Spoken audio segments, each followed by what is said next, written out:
سرورا شاہ کریمہ دستگیرہ اشرفا حرمت روح پیمبر یک نظر کن سوئے ماں۔ السلام علیکم ورحمۃ اللہ وبرکاتہ۔ اب تمامی طلبہ کرام اس کو دیکھیں گے، بورڈ پر لکھا ہوا ہے یہ پورا قاعدہ اظہار مطلق کا بیان۔ کس کا بیان ہے؟ اظہار مطلق کا بیان۔ اظہار مطلق کا بیان ہے۔ اس کی پہلے آپ تعریف جانیں گے کہ ان چار کلمے میں، کس کلمے میں؟ ان چار کلمے میں، چاروں کلمہ نیچے میں لکھا ہوا ہے، چار کلمے میں نون ساکن کے بعد، کس کے بعد؟ حروف یرملون کو ایک کلمے میں، کتنے کلمے میں؟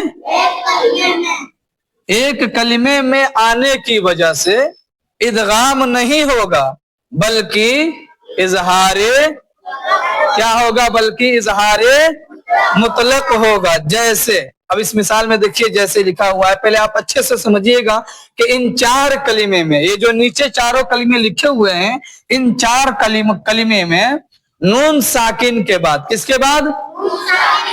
حروف یرملون کو ایک کلمے میں آنے کی وجہ سے، کیا آنے کی وجہ سے؟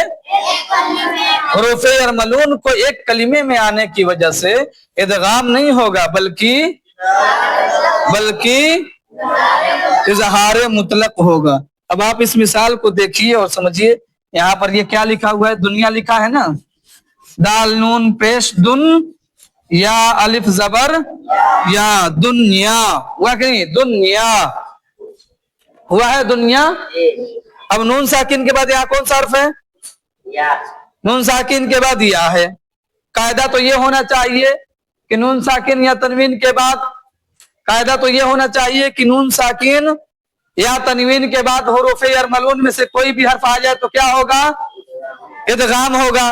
لیکن یہاں پر ادغام نہیں ہو رہا ہے، یہاں کیا ہو رہا ہے؟ اظہار، یہاں کیا ہو رہا ہے؟ اظہار مطلق ہو رہا ہے کہ نہیں ہو رہا ہے؟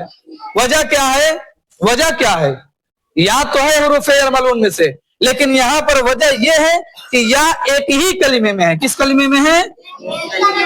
یا یہاں پر ایک ہی کلمے میں ہے، ایک ہی کلمے میں۔ یا کس کلمے میں ہے؟ ایک ہی کلمے میں ہے۔ اس وجہ سے یہاں پر ادغام بلکہ اظہار کیا ہوگا؟ اظہار مطلق ہوگا، یعنی بغیر گنہ کے پڑھیں گے اور اس قدر پڑھیں گے، دال نون پیش دن یا الف زبر یا، دنیا۔ اسی طریقے سے دوسری بھی مثال یہاں پر موجود ہے، با نون پیش بن یا الف زبر یا، بنیا نون دو پیش نن، بنیانن۔ یہ قرآن پاک میں یہ چاروں کلمے مرسوم ہیں، لکھے ہوئے ہیں، موجود ہیں، ٹھیک ہے۔ اب آپ یہاں دیکھیے نون ساکن ہے کہ نہیں ہے؟ نون ساکن، نون ساکن کے بعد کون سا حرف ہے یہاں پر؟ یا ہے۔ نون ساکن کے بعد حروف یرملون میں سے یا آئی ہے کہ نہیں آئی ہے؟ آئی ہے، لیکن پھر بھی یہاں پر ادغام نہیں ہوگا، کیا ہوگا؟ اظہار مطلق ہوگا۔ وجہ کیا ہے؟ وجہ صرف ایک ہے۔ کیا ہے وجہ؟